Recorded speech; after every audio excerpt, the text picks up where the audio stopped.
Vaxtınız xeyir olsun. Tural bəy, eşk edeyik. Necəsiz? Deməli, ayaqlarının ilk mağazasıdır. Belə oldu. Aha. Ayaqlarının ilk mağazasının açılışı ilə bağlı hazırlaşırıq. Özümüz təmin edirik. Deməli, hal-hazırda baxsaz, spicanı bağlamışam.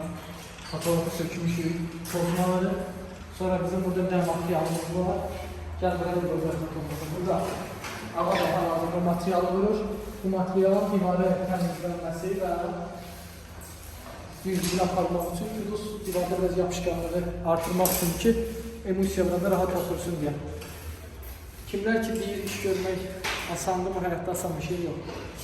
Və biz özümüz də baxın, sırmalanmışıq, üstümüz, başımız evdə bir dənə təmiz paltarımız yoxdur, hamısını bulamışıq. Artıq bir həftəyə yaxındır, ayın 18-dən, bu yan neçəsidir?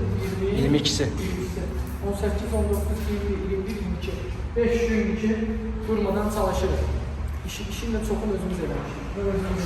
Həm təcrübə qazanırıq, həm də ilk mağazamız. Demək olar ki, hamısını özümüz. Hə, öyrənirik. İnşallah bunu vururuz. Sonra dekor bir rəng şifaflovka vuracaq üstündən, arxasında da rəng olacaq.